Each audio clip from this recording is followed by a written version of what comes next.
따라합시다. 신앙생활은 체험이다. 우리 신앙생활은 그냥 이론이 아니고 어떤 관념이 아니고 철학이 아니에요. 반드시 우리가 신앙생활 할 때 보면은 우리 삶의 체험이 일어나야 되는 거예요. 체험이 일어날 때 뜨거워지고 감격스러운 거예요. 오늘 우리 교회잖아요. 교회라고 하는 것은 여러분 막 축복 가운데 자라는 게 아니에요. 따라합시다. 교회는 피를 먹고 자란다. 여러분 교회는 뿌려진 피 속에서 자라게 되는 것이지 여러분 그냥 옥토에서 자라는 게 절대 아니에요. 그렇기 때문에 어느 교회든지 성장하는 교회를 보면은요, 거기에 눈물이 있고 아픔이 있고 또 고통이 있었어요. 그런 것도 있기 때문에 성장하게 된 거 아니에요. 그러니까 교회라고 하는 것은 아픔이 있는 거예요. 그러면 교회라고 하는 게 뭐예요? 불러냄을 받은 자 아닙니까? 교회는요, 이런 큰 건물이 교회 아니에요. 우리 주님께서 나를 불러주시고 그 모인 그 단체들이 교회다 이 말이에요. 그렇기 때문에 교회도 보면 이렇게 지어진 교회가 있는 것이고 또 이렇게 상가에서 이렇게 조그만하게 교회하는 분들도 있잖아요. 그 교회도 교회입니다. 왜? 그 불러냄을 받은 자들의 모여서 하나님 앞에 경배하고 찬양하고 예배를 드리지 않습니까? 그런데 어떻게 불러냈느냐? 선택된 거예요. 오늘 본문 3절 보세요. 예수께서 한 배에 오르시니 그 배는 시몬의 배라. 육지에서 조금 떼기를 청하시고 앉으사 배에서 무리를 가르치시더니 예수께서 한 배에 오르시고 누구의 배입니까? 그 배들 중에 한 배 베드로를 선택한 거예요. 그러니까 교회라고 하는 것은 뭡니까? 주님이 나를 선택해서 불러주셨습니다. 귀한 것이죠. 복된 것이다 이 말이에요. 그래서 교회 안에는 참 많이 배운 분도 있고 또 배움이 약한 분도 있고 또 생활이 부유한 사람도 있고 생활이 어려운 사람도 있고 건강한 사람도 있고 아픈 사람도 있고 남자도 있고 여자도 있고 까만 사람도 있고 하얀 사람도 있고 노란 사람도 있고 이 교회는 뭐 다양한 종류들이 모이는 거예요. 그러나 그 삶이 어떤 환경에 처했다 할지라도 교회라고 하는 것은 주님의 특별한 선택에 의해서 주님이 베드로의 배를 선택해서 거기에서 역사를 일으킨 것처럼 오늘 여러분의 인생에 여러분 인생이라는 배에 주님이 탔을 때에 베드로 배에 기적이 일어난 것처럼 우리의 생활 속에 여러분의 생활 속에 놀라운 기적이 일어나게 되는 거예요. 그래서 예수 믿는 것은 뭐가 많다? 받은 증거가 많다. 받은 증거가 많다. 저도 목사지만은 많은 체험과 경험들이 있습니다. 여러분 왜 우리가 주님을 최상의 귀빈으로 모셔야 됩니까? 왜 귀하게 모셔야 됩니까? 주님이 내 인생의 주인이기 때문입니다. 주님께서 오늘 밤에 오라 하면 어떡합니까? 아이고 조금만 좀 기다리세요. 여러분 1시간도 연착이 없습니다. 오라 하면 가는 거예요. 주님이 우리 인생의 주인이시라니까. 아멘. 그리고 교회라고 하는 게 뭡니까? 주님의 몸된 교회라고 하지요. 그러면 교회는 내 삶의 가장 중요한 삶의 터전이에요. 왜 그렇습니까? 내 아버지의 집이고 영혼의 보금자리 아닙니까? 우리의 가정, 우리 집은 육신의 거처예요. 육신의 거처다. 이 겉사람의 거처예요. 그러나 교회라고 하는 것은 내 영혼의 거처이기 때문에 교회가 귀하다 이 말이에요. 그래서 교회를 귀하게 여겨야 되는 거예요. 교회가 주님께서 우리와 함께 해주시고 우리를 지켜주시고 우리를 인도해 주시는 구루투기가 되는 거예요. 어떤 문제든지 여러분 어려움이 있을 때는 교회에 나와서 주님 앞에 한번 엎드려 보시기를 바랍니다. 주님이 다 해결하시고 축복해 주시는 거예요. 그 다음에 베드로는 말씀에 순종했어요. 그렇게 바다에 대해서 모든 것을 알지만은 전혀 다르게 설명하는데, 낮에는 나와서 해야 되는데 깊은 데 들어가라고 할 때에 그냥 들어간 거예요. 근데 왜 들어갔을까요? 베드로가 왜 들어갔을까요? 만약에 그날 베드로의 배가 만선으로 물고기를 가득 채웠더라면 주님의 말씀을 들었을까요? 안 들었겠죠. 고기가 만선이 됐는데 뭘 그렇게 깊은 데 또 들어갈 이유가 없잖아요. 빈 배였기 때문에 베드로의 마음에 비어 있었고 순종하는 마음이 생긴 거예요. 내 인생에 배에 빈 배가 되었을 때에, 내 인생의 삶이 빈 그물일 때에 주의 말씀이 귀에 들어오게 되는 거예요. 그때 여러분 기적이 일어나게 되는 거예요. 여러분 역사 속에 여러분 하나님이 쓰시던 위대한 인물들 보세요. 만선의 배부름 속에서 위대하게 부름받은 게 아니에요. 모두가 다 아픔 속에서, 어려움 속에서, 고난 속에서 그런 소리를 듣게 된다 이 말이에요. 어떤 분이 주일날 이분이 참 낚시를 좋아해요.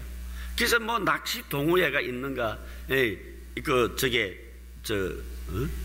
그래서 주일날 이제 배를 타고 가게 되었어요.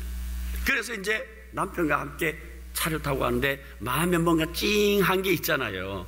교인이니까 주일날 낚시를 하니까 신갈 사거리 있죠. 저 신갈 사거리에서 사고가 나서 영업용 택시가 뒤를 들어받아 가지고서 이 택시가 이 뒤에 있는 앞에 있는 차를 받으면서 놀래가 피하다가 뒤집어져서 오히려 이 집사님과 남편은 안 믿었어요. 약간의 그냥 타박상만 있었고 이 영영 택시는 뒤집어져 가지고 큰 사고, 그래서 많은 중상자가 택시 안에 생긴 그런 일이 있었어요. 그런데 순간적으로 탁 사고가 나서 받쳤을 때에 이 비몽사몽간에 머리를 이렇게 뚫더래요. 천사가 머리를 또르르 종이를 하나 탁 말아서 이렇게 머릿속에 탁 넣어주는데 쫙 펴니까 주일 성수하라 이렇게 있더라는 거예요. 그래서 이분이 깨닫고 보라고 여보, 당신 주일날을 교회 가야지, 주일날 낚시하다가 이런 사고 났잖아. 그랬더니 알았다고. 그 남편은 교회는 안 나오는데 그 다음부터 부인 주일날 빨리 교회 가라고, 빨리 그 사고가 나고 난다. 그러니까 우리가 여러분 빈배가 될 때 주의 음성이 들려지는 거예요. 그래서 우리가 항상 우리가 신앙생활 하다가 보면 내 인생에 어려움이 올 때에 그때 주의 음성을 들으시기를 바랍니다. 우연은 없잖아요. 여러분 우리가 떨어지는 빗방울 하나도 자기 마음대로 바람에 의해서 이리저리 불리는 것 같지만 하나님의 계획에서 벗어나지 않는다면은, 요한 칼빈 선생이 그렇게 말씀했잖아요. 빗방울 하나도 하나님의 섭리 속에서 벗어나지 않는다. 그랬다면은 우리 인생의 생사하복, 여러분 모든 것들이 주님의 섭리 안에 있다는 것을 깨달으시고 주의 음성을 듣는 여러분 되시기를 바랍니다. 그러니까 하나님을 기쁘시게 해야지. 주일날 낚시하러 가서 되겠어? 주일날 골프 쳐러 가서 되겠어? 주일날 등산해서 되겠어? 안 된다 이 말이에요. 뭐 이런 죄 저런 죄 죄가 많잖아요. 각가지 수많은 죄들 가운데 가장 큰 죄가 뭡니까? 주일을 범하는 죄예요.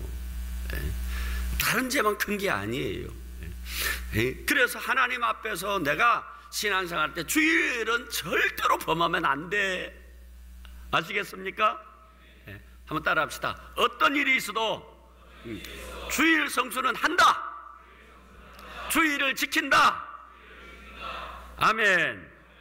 그래서 이 하나님을 기쁘시게 하는 이 아름다운 삶 속에 여러분 생활에 기적이 일어나게 되는 거예요. 보세요. 베드로가 어떻게 변했는지. 주의 말씀을 순종해서 깊은 데 가서 그물을 내렸더니 그냥 배가 그냥 그물이 찢어질 정도로 고기가 잡힌 거예요. 그래서 나중에는 베드로가 자기 배뿐만 아니라 요한의 배 옆에 있는 배를 요청해 가지고 그 고기를 실었잖아요. 여러분, 내 인생이 지금은 빈 그물이라 할지라도 언제나 빈 그물은 아니에요. 내 인생에 한때 빈 그물이 된다 할지라도 주님을 내 인생의 배에 모시면은 만선의 기적이 나타날지어다. 이런 기적의 역사가 우리 생애 속에 일어난다니까. 여러분, 주님을 정말 의지하고 순종해 보세요. 하루하루 변합니다. 한 해, 두 해 변합니다. 세월이 지나고 나면은 전혀 다른 인생으로 바꾸어져 있다고 하는 거예요. 가진 것보다 귀한 것은 여러분, 하나님의 음성에 순종하는 것이, 주의 뜻을 따르는 것이 더 귀한 거예요. 우리 교회 안에는 물론 있는 분도 계시겠지만은 정말 생활이 넉넉하지 않아서 아픔이 있을 거예요. 그러나 여러분, 자부심을 가지시기를 바랍니다. 주님은 여러분 인생의 빈배를 더 귀하게 여기시고, 때로는 주님께서 그 배를 좀 빌리자 그럽니다. 채워진 배를 빌리는 것이 아니에요. 여러분, 부유한 가슴에 주님이 들어올 수가 없어. 그러나 내 심령이 비어 있으면 언제든 그 심령에 들어와서 기적적인 인생의 운명을 만드는 거예요. 할렐루야. 여러분 인생들을 가만히 보세요. 또 이 사회에서 여러분 신앙생활하면서 믿음으로 성장한 사람들을 보세요. 참 어려운 사람들 많았어요. 그 어려운 가운데서 고난 속에서 하나님이 주셨을 때에 그 다음부터는 겸손해지게 되는 거예요. 오늘 하나님의 귀한 말씀을 듣고 여러분 꼭 순종의 삶을 사시기를 바랍니다. 베드로가 변합니다. 어떻게 변했는지 볼까요? 8절에 시몬 베드로가 이를 보고 예수의 무릎 아래 엎드려 이르되 주여 나를 떠나소서 나는 죄인으로소이다 하니. 여러분 놀라운 변화 아닙니까? 놀라운 변화 아닙니까? 한번 따라할까요? 이야 놀랍다. 주님이 내 인생의 배에 들어오면 놀라운 일이 생깁니다. 왜 그런가? 5절 보세요. 시몬이 대답하여 이르되 선생님 그랬어요. 5절에는 주님을 바라보고 선생님 그랬어요. 그런데 8절에는 주여 주님 그랬어요. 변화 아닙니까? 이런 변화가 일어나야 되는 거예요. 여러분 예수님을 그냥 일반적으로 선생으로 좀 이렇게 인격이 높고 지체가 있고 품격이 갖추어진 귀한 분으로 생각했다가 이제는 이런 기적을 경험하고 난 다음에 어떻게 변했느냐? 내 인생의 주인이여 그랬어요. 내 인생의 주인이여. 여러분 예수님을 선생이라고 말하는 것과 주님이라고 말하는 것은 완전히 다른 거예요. 아시겠습니까? 선생이라는 것은 뭡니까? 여러분 손님이에요. 내게 손님이에요. 가나 혼인잔치에 주님이 초대를 받았지만은 주님께서 거기에 포도주가 떨어졌을 때 기적 안 일어났잖아요. 왜? 손님으로 갔기 때문에. 손님으로 갔기 때문에. 그러니까 그런데 보세요. 예수님의 어머니가 그 하인들에게 뭐라고 얘기했느냐? 무슨 말씀을 하든지 그대로 하라. 그거는 뭡니까? 주인 아닙니까? 예수님의 말씀을 주인의 말씀으로 받아들여라. 그때에 물이 변화의 포도주가 된 거예요. 내 인생에 예수님을 액세서리로 여긴다든지 내 인생에 약간의 도움을 주는 헬퍼로 여긴다든지 이럴 때는 주님이 역사하지 않아요. 그러나 내 문제에 내 중심에 오셔서 주님 말씀해 주세요. 내가 순종하겠나이다. 역사가 일어나게 되는 거예요. 아멘이십니까? 예. 필립 브룩스 박사가 하버드를 졸업하고 그는 가르치는 교사를 원했어요. 교사를 해보니까 이게 안 되는 거예요. 학생들이 자기는 그 지식을 가지고 뭔가 변화시키려고 하니까 안 되는 거예요. 그래서 목사님이 아무래도 좀 하나님의 뜻이 다른 것 같으니까 한번 교회 와서 이렇게 교사를 해보라고. 그러니까 그 지식을 교회에서 가르치니까 많은 성도들이 은혜 받는 거예요. 그래서 이 필립 브룩스 박사가 신학을 해서 목사가 돼서 목회를 하게 된 거예요. 여러분, 그것이 피플스 처치라고 하는 캐나다의 제일 큰 교회가 된 거 아닙니까? 그러니까 하나님의 뜻이 어디 있는지 우리는 모르는 거예요. 어떤 분이 이분이 이제 은행에 지점장으로 하고 저축은행 또 은행장도 하고 이렇게 했었어요. 그런데 그냥 성실하게 이제 이렇게 하다가 보니까 자꾸 당하는 거예요. 사기를 당하고 뭐 어려움을 당하고 이래서 아무래도 좀 기도를 해보라고. 뭔가 하나님이 그쪽으로 당신은 사업하는 쪽이 아닌 것 같다고. 그래서 사업도 실패를 하고 그러는 거예요. 그러다가 이제 이분이 깨닫고 기도를 하고 난 다음에 응답을 받았어요. 은혜를 받았어요. 그래서 신학을 해서 지금은 목사님이 됐어요. 그게 누구께? 모르죠? 나중에 알게 돼요. 여러분, 우리가 인생을 가는 길에 하나님께서 나를 모시면은 내가 빈배가 되었을 때에 역사가 일어나는 거예요. 그럼 여러분 어떻게 비우시기를 바랍니다. 아멘? 이 베드로가 완전히 의식 구조가 변한 거예요. 그 당시에는 육의 눈으로 보니까 예수님이 선생으로 보였지만 영의 눈을 뜨고 보니까 예수님이 내 인생의 주인이에요. 그래서 주여 뭐라고 고백합니까? 나는 죄인이로소이다. 여러분, 주님 앞에 내 인생의 죄인됨을 고백하는 거, 이거 큰 변화 아닙니까? 그래서 은혜 받으려고 하면은 뭡니까? 자기의 연약함, 자기의 죄인됨을 깨달아야 되는 거예요. 은혜가 언제 옵니까? 제일 큰 은혜는요, 죄인된 것을 깨달아야 되는 거예요. 주님의 말씀의 진리가 여러 가지 방향으로 우리에게 오지만은 내 인생의 큰 변화, 삶의 변화를 주는 것은 내가 죄인을 인정할 때에 그분이 귀한 분으로 보이는 거예요. 내가 죄인됨을 인정하지 아니하고는요, 어떤 주님의 역사라도 그것이 크게 안 보입니다. 내가 죄인 될 때에 교회 안에서 참 어떤 병자가 일어나고 어떤 개혁이 일어나고 새 역사가 일어날 때에 죄인임을 모르면 교회니까 그럴 수도 있겠지. 저 사람에게 막 그냥 죽을 사람이 살아나도 그렇게 애를 쓰다가 보면 그럴 수도 있겠지. 그런데 내가 죄인임을 깨달을 때는 그 역사가 예수님이 내게 오셔서 하셨다, 주님이 내게 오셔서 하셨다, 이런 역사가 일어나게 된다 이 말이에요. 그래서 어떤 고백이 나옵니까? 주 예수보다도 귀한 분이 없는 것. 주 예수보다도 귀한 분이 없는 것. 아멘. 여러분, 야이로가 그 딸이 죽었을 때에 죽었을 자세히 보세요. 그 죽은 딸을 바라보고 그 야이로의 집에서 온 사람들이 뭐라 그럽니까? 예수님을 동일하게 말씀하죠. 선생을 더 이상 괴롭히지 마세요.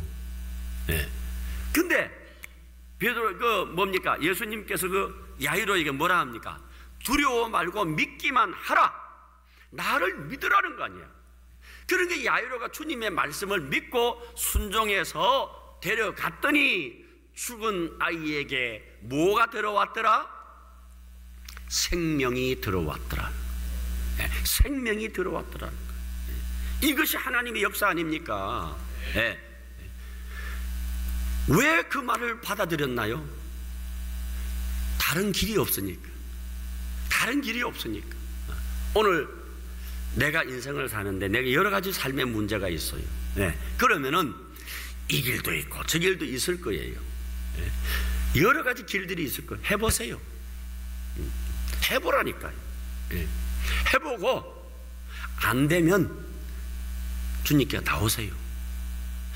내게 문제가 있을 때에 여러분들이 믿음이 있다면 여러 가지 길 포기하고 주님 앞에 나오겠지만은 믿음이 없다면은 분명히 여러분들이 사람을 찾고 은행을 찾고 어떤 기관을 찾고 방법을 찾을 거예요. 괜찮아요.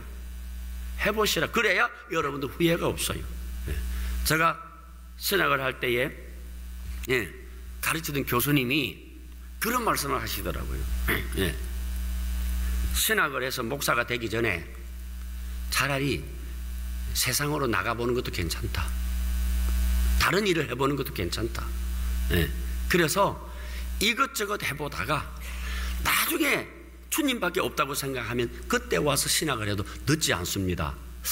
저는 처음 그 당시에 이해가 안 됐어요. 무슨 말인지. 그런데 자꾸 이제 목회를 하다가 보니까 깨달아지는 거예요. 왜? 어려움이 있으면요, 그런 길을 안 가보고 신학을 한 사람들은요, 차라리 내가 잘못 온 거 아닌가 이렇게 해서 밖으로 나갈 수가 있어요.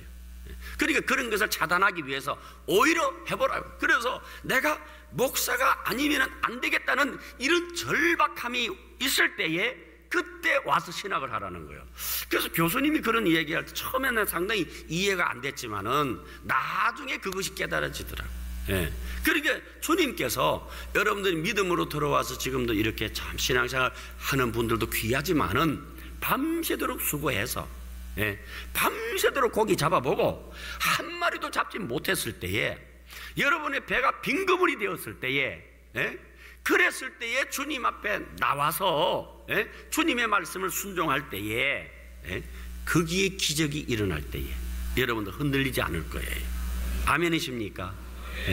그래서 지금 이 시간 내 인생의 빈그물이다. 걱정하지 마세요. 걱정하지 마세요.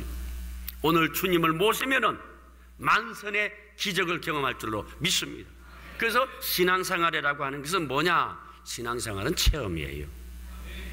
우리 모두 다 하나님 앞에 체험받는 신앙생활이 되기를 바랍니다. 하나님은 지금도 우리에게 수없이 많은 기적들을 베풀어 주십니다. 우리가 나와서 어떤 문제를 가지고 엎드려 기도해 보세요. 눈물로 기도해 보세요. 짧은 시간이라 할지라도 하나님 앞에 나와서 하나님 이거 좀 도와주세요. 하나님 내 가정의 문제 도와주세요. 여러분 진지하게 기도해 보셨습니까? 여러분 자녀의 문제를 가지고 하나님 이 자녀를 어떻게 키워야 됩니까? 진지하게 고민을 해 보셨습니까? 그거 한번 고민해 보시라고. 그리고 그 문제를 가지고 내가 가정을 어떻게 만들어 보겠다, 자녀를 내가 어떻게 만들어 보겠다, 안 되는 거예요. 그래서 여러분 성 어거스틴 어머니 모니카가 암브로스 감독에게 찾아갔잖아요. 그랬을 때 암브로스 감독이 뭐라 그랬습니까? 기도하라고. 자녀를 위해서 눈물로 기도하면은 반드시 자녀가 돌아와서 훌륭한 자녀가 될 겁니다. 여러분 그 탕자 어거스틴이 성 어거스틴이 되지 않았었습니까? 그러니까 우리가 하나님 앞에 나와서 엎드려 기도하면은 여러분 자녀가 학교가 손대지 못하고 세상이 손대지 못하고 어떤 환경에서 키우지 못하는 자녀들이 여러분의 눈물의 기도로 자녀가 하나님 앞에 온전한 자녀가 되고 축복의 자녀가 되고 기적의 자녀가 될 줄로 믿습니다. 가정의 문제도 마찬가지입니다. 가정에 어떤 문제가 있어도 걱정하지 마세요. 내 인생의 빈배다, 내 가정의 빈배다, 주님이 채워주실 줄 믿습니다.